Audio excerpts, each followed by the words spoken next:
Arthur's Family Truth. Sunday morning, my phone rang. Alan's name on the screen. He said he was getting married tomorrow, then told me he'd taken $114,000 out of my savings, then told me he'd sold my house, wrapped it all up with, "You'll be fine, Dad." I didn't yell, didn't threaten, I just let him finish. Then I asked him one question. Which address did he sell? He told me, and I laughed. My name is Gerald Calloway. I'm 62 years old. I spent 30 years in construction, contracts, bids, job sites, real work. My wife Margaret passed 3 years ago from cancer.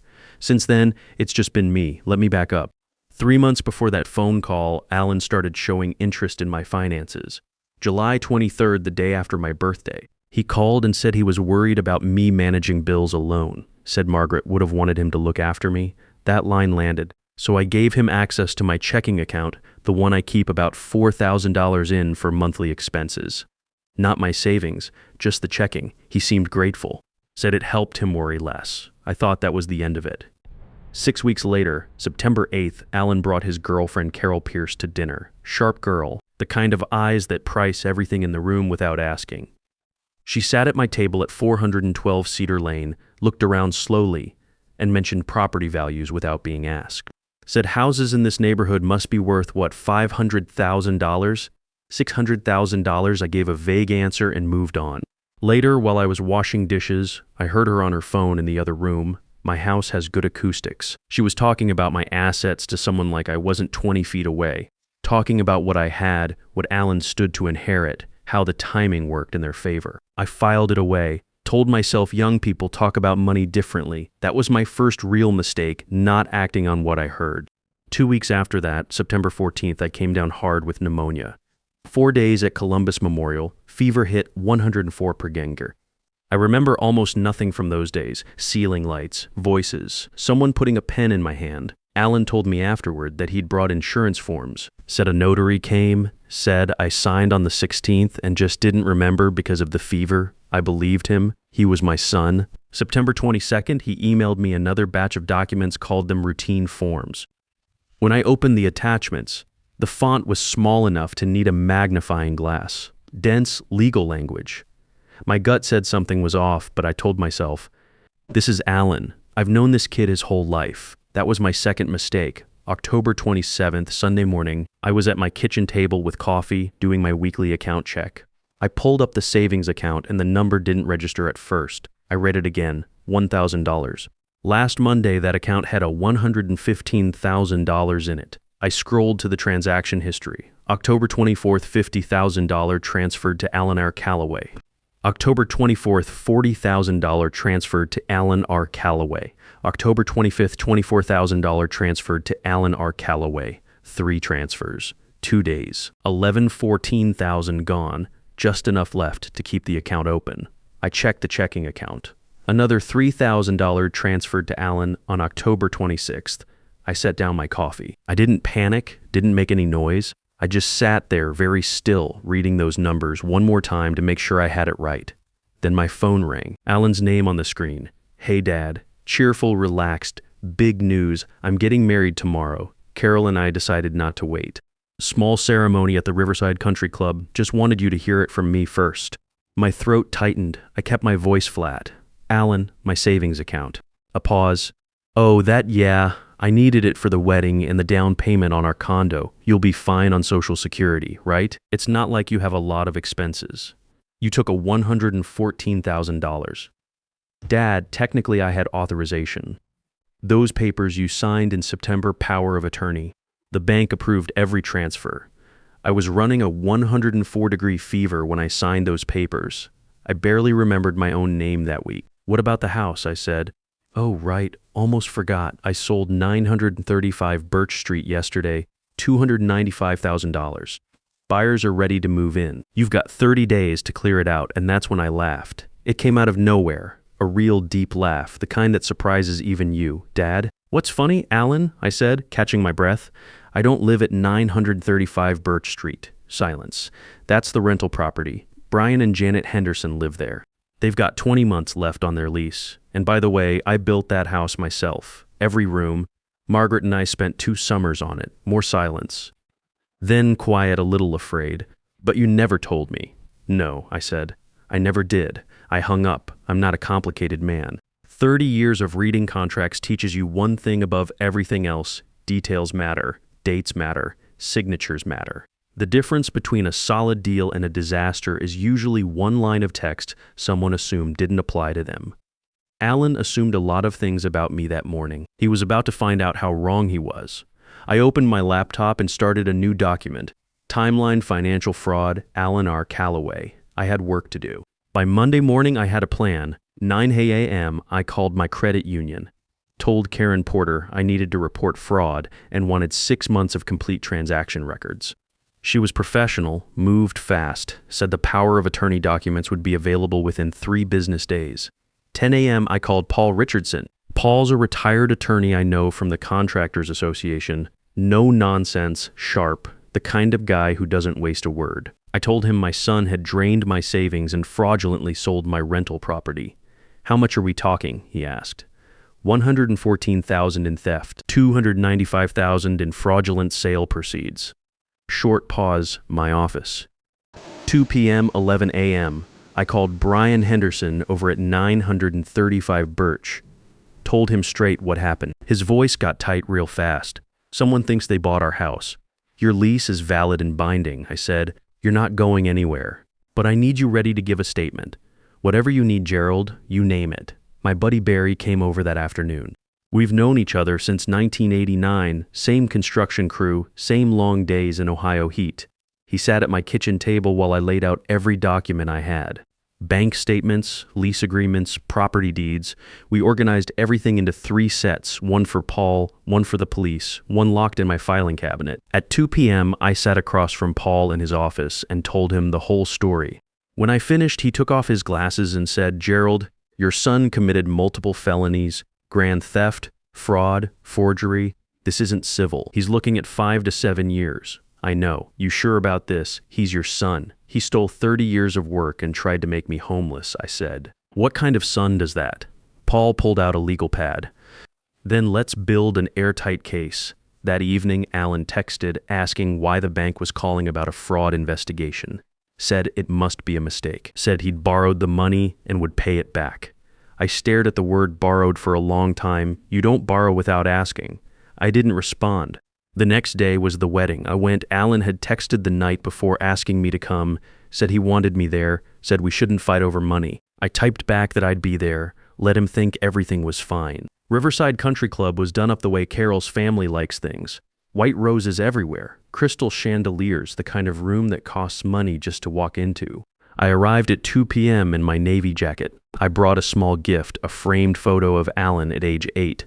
The 2 of us on a job site, him in a hard hat 3 sizes too big. I wrote on the back, remember where you come from. Carol looked expensive. The gown alone, I've priced enough materials in my life to know, was probably $10,000 to $100,000. My $12,000. Alan was in a tuxedo, beaming like a man without a care in the world. When he saw me walk in, he came straight over and hugged me hard. I knew you'd understand, Dad. This is a fresh start for all of us. I pulled back and looked at him. I said, Congratulations, Alan. You look happy. Carol joined us. Smiled the way she always smiles, all surface. Gerald, so glad you're not being difficult. Alan was worried. But honestly, you don't need that big house anymore anyway. You can simplify now. How thoughtful, I said. My tone was pleasant. My eyes were not. I sat in the front row through the ceremony. 61 guests by my count. I watched my son promise to love and cherish the woman who'd helped him clean out my life savings. Around me, people laughed and cried happy tears. I drank champagne I didn't taste and took photos I'll never look at again. I did the math while they cut the cake. 15 bottles of Veuve Clicquot at the bar, $3,000. Flowers, maybe $10,000. Venue and catering, at least $40,000. The 4-tier cake, $1,800. I've bid enough commercial projects to read a room's cost. This wedding ran at least $65,000 to my $65,000 to $70,000. Just as they cut the cake, my phone buzzed. A text from Paul, police investigation opened. Fraud charges being prepared. Title company confirms notary seal fraudulent. Notary was in Sacramento on Sept 16th, not Ohio. Then you have him. I looked at Alan laughing with his groomsmen, completely relaxed. Not yet, I thought. Let him enjoy it. It'll be the last easy day he has for a long time. 3 days later, Halloween, Alan and Carol showed up at my door unannounced. Alan pushed past me into the living room before I could say a word. His face was red. "What the hell did you do?" "The title company froze the money from the house. They're talking about criminal charges." I closed the door calmly. "That's because the documents were fraudulent. You signed those papers. I was there." "I signed blank pages with a 104-degree fever, Alan." "That's not a signature. That's exploitation." Carol stepped forward. Her voice was cold and flat. "This is ridiculous, Gerald. You're 62 years old. You can't manage this much money on your own anymore. We were helping you." She paused. "Connor is your son. Everything you have goes to him eventually anyway. We just needed it now." She caught herself, then kept going, mask already off. "It's not stealing if you're too old to manage it yourself." I kept my voice steady. "So this was the plan. Find a man with assets, help him take them early, build your life on someone else's work." Alan's face went dark. "Don't talk about Carol like that, Alan." Carol touched his arm. Her voice dropped low. "Gerald, drop these charges, or we'll tell everyone you have dementia. We'll petition to have you declared incompetent. We'll put you in a facility." She looked straight at me. "We have lawyers. We'll tie you up in court for years. We'll drain whatever's left. By the time it's over, you won't have the energy to fight." For a second, I felt something cold move through my chest. Not fear of them, I had evidence. I had Paul. I had Detective Neil Sutton already working the case. What I felt was simpler than fear. It was grief. The man standing in my living room threatening me wasn't my son. I didn't know who he was. "Get out," I said. Not loud, not angry, just flat and certain. "Both of you." "Now," Alan started to say something. I said 5 seconds, they left. Carol was still talking as the door shut. I sat down in my chair and stayed there until my hands stopped shaking. Then I called Paul. "File the police report," I said. "Press full charges. Everything." "You sure?" "Completely." The next week moved fast. Detective Neil Sutton took my full statement on November 2nd. He'd worked elder fraud cases for years, thorough, no wasted questions, increasingly disturbed by what he was hearing. At the end, he said, "Mr. Calloway, I've seen a lot of these cases. This one is among the most calculated." On November 4th, the credit union delivered their findings. The power of attorney documents had 4 problems. First, the notary seal belonged to a Sandra Phillips whose license had expired August 30th, 2024. Second, Sandra Phillips was in Sacramento, California on September 16th. Her credit card records placed her there without question. Third, my signature was shaky and inconsistent with 30 years of contract signatures the bank had on file. Fourth, the documents were dated September 16th but weren't filed with the bank until September 22nd, 6 days sitting somewhere, waiting. On November 5th, Oscar Bradford at Summit Title Company called to apologize, said they'd failed to catch the irregularities, told me all $295,000 from the sale had been frozen. Alan wouldn't see a dollar of it. The buyers were a family named Rivera. Barbara Rivera and her husband had put everything they had into that down payment, 12 years of saving. I got her number from the title company and called her directly. "Mrs. Rivera, I'm deeply sorry. My son did this. Not you. Your family didn't deserve any of it." Her voice cracked. 3 kids, she said. They'd been so sure they'd finally found their home. I told her the Henderson lease would run through June 2026. After that, if she still wanted the house, I'd sell it to her at the same price, $209 and $9. No markup, no games, the price she'd already paid in good faith. She couldn't speak for a moment. Then, "Thank you. Thank you so much." Barry came over that evening. We spread everything across the kitchen table, bank records, the lease, property deeds, the credit union findings, and organized it into 3 clean sets. One for Paul, one for Detective Sutton, one locked in my cabinet. "How are you holding up?" Barry asked. "I'm angry," I said, "but I know what I'm doing." He nodded. That was enough. November 8th, I was home going through documents when my phone buzzed. Email from an anonymous Proton mail address. Subject line, "You should know the truth about Alan." I read it standing in my kitchen. Alan had a 5-year-old daughter. Her name was Lily Rose Calloway. Her mother was Dorothy Steele. They dated senior year of college. When Dorothy got pregnant, Alan told her to handle it. When she refused and kept the baby, Alan disappeared. Blocked her number, changed jobs so she couldn't find him. Dorothy raised Lily alone for 3 years before she finally hired a lawyer and filed for child support. The court ordered $80,000 in back support, 3 years worth, plus $1,500 a month going forward. Alan had paid $50,000 of it in 2023. Then 2 months before the wedding, he paid the remaining $30,000 in one shot to close the debt out, $80,000 total, paid from my account, to keep a secret that had nothing to do with me. I had a granddaughter, 5 years old, and I'd never once heard her name. I found Dorothy on Facebook. Most recent photo posted 3 days earlier, a little girl with dark curly hair and Alan's exact smile, blowing out 5 candles on a birthday cake. The caption said, "Happy 5th birthday to my Lily Rose. You are my whole world, even if your father refuses to acknowledge you exist." I sat down heavily in my chair and stayed there a long time. Barry drove with me to Columbus on November 10th. Dorothy lived in a small apartment complex on Parsons Avenue, Unit 2C. She opened the door looking tired but steady, kind face. The kind of woman who'd been carrying a heavy load long enough that it just looked like posture now. We sat at her kitchen table. Children's drawings covered the refrigerator. A small bookshelf held worn Dr. Seuss books and a few chapter books with cracked spines, well-read, not decorative. "I never wanted to destroy Alan," Dorothy said quietly. "I just needed help raising his daughter. She asks about him every single day." She told me the whole story, how Alan had been different in college, charming, full of plans, how he changed the week she told him she was pregnant, how he'd offered her money to go away and when she refused, he was just gone. She'd held on for 3 years before accepting she had to fight for Lily legally. When he paid the $30,000 2 months ago, she said, "I thought maybe he'd finally grown up." She shook her head. I had no idea where the money came from. At 3:45, we heard small feet on the stairs outside. The door burst open. "Mommy." Lily stopped short when she saw strangers in the room, dark curly hair, pink backpack covered in unicorn stickers, and Alan's smile identical, unmistakable. Dorothy knelt beside her. "Lily, this is Mr. Calloway. He's your daddy's father, your grandpa."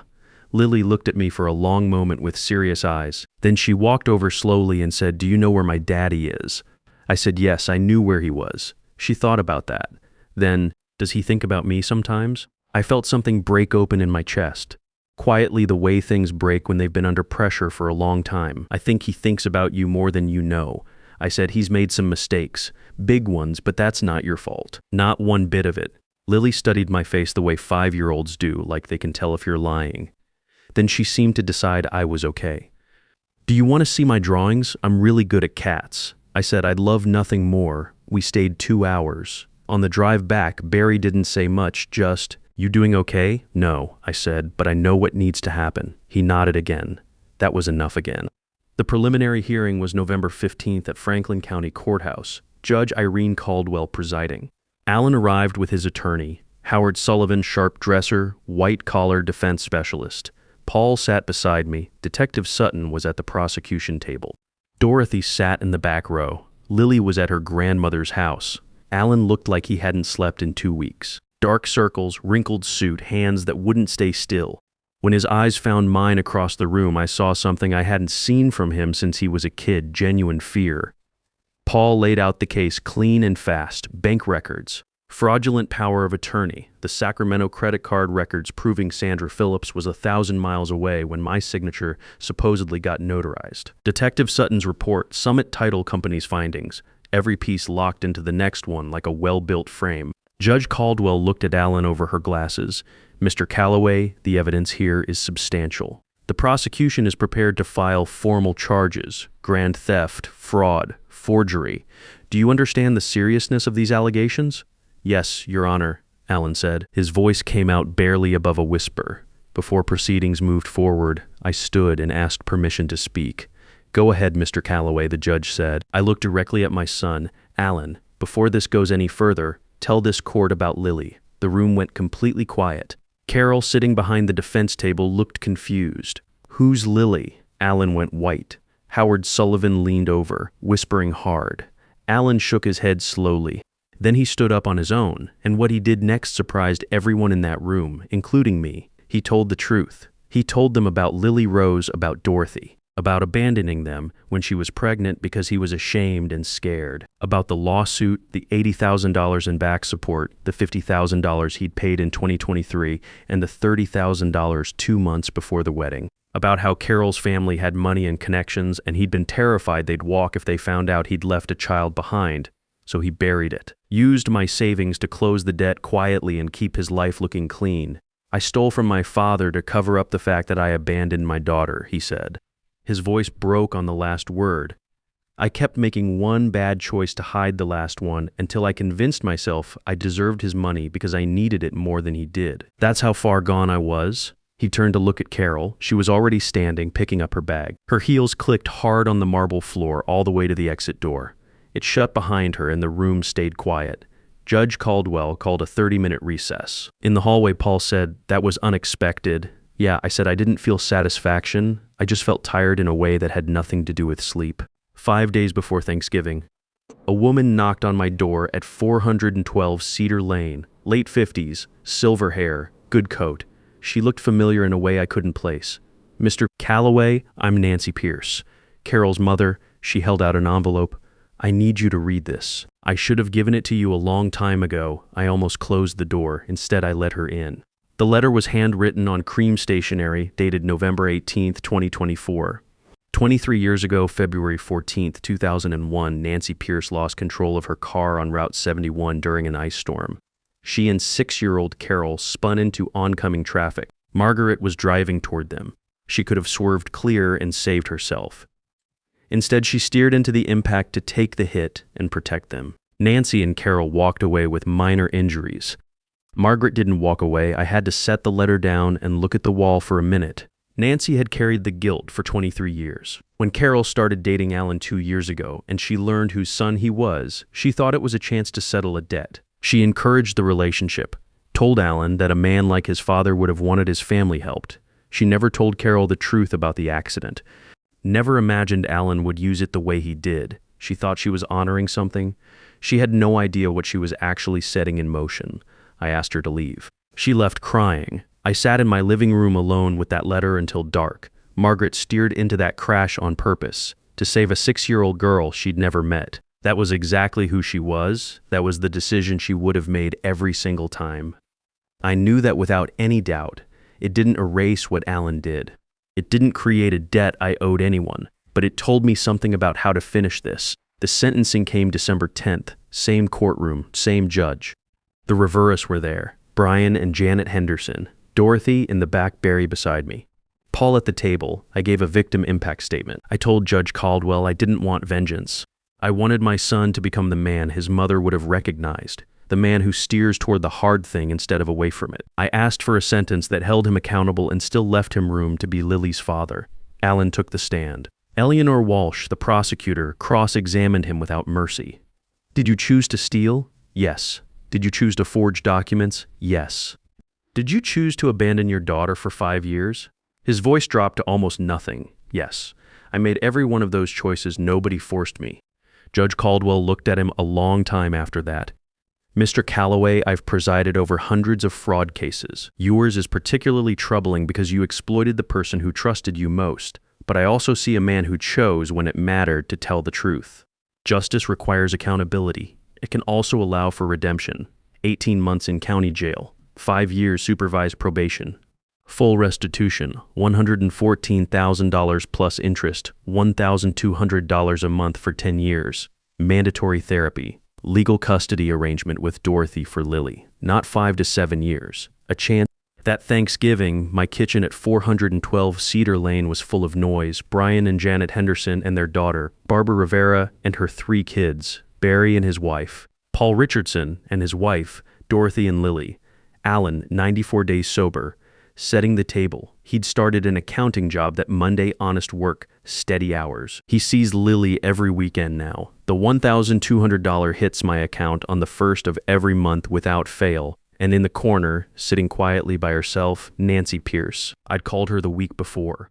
It took me that long to get there, not to forgive exactly, but to understand that she'd been dragging her own weight for 23 years. Margaret saved her daughter's life. The least I could do was share a meal with her. Before we ate, I stood at the head of the table. I'm not a speech guy, but I said what was true. 2 years ago, I thought I'd lost everything. Turns out I'd only lost my illusions. I learned that letting people off the hook doesn't help them. It just delays the damage. And I learned that the best thing you can do for someone you love is hold them to the same standard you'd hold yourself. Lily looked up from her plate, raised her juice cup with both hands. Toast to Grandpa Gerald. Everyone raised their glasses. Later, after everyone left, I sat out back in the dark. Cold air, quiet street, stars doing what stars do. My phone buzzed. Alan, thank you for not giving up on me, Dad. I love you. I typed back. I didn't give up on you. I gave up on enabling you. There's a difference. I love you too. I built houses for 30 years. I know what a solid foundation looks like, and I know what it costs. You don't pour it once and walk away. You check it. You maintain it. You fix what cracks before it becomes something worse. This family is cracked in places it'll probably always show, but it's standing. Margaret would have called that good enough to work with. I think she'd be right. Gerald Calloway, Columbus, Ohio. Real love isn't letting people take from you without consequence. It's caring enough about them to make sure their choices cost them something. The strongest thing a man can do isn't fight back. It's stand still long enough to let the truth do the work. Before you go, ask yourself, is there someone in your life you've been protecting when what they actually need is consequences? Real love has limits, and enforcing those limits isn't cruelty. It's the hardest kind of care there is. If this story meant something to you, subscribe. There's more where this came from.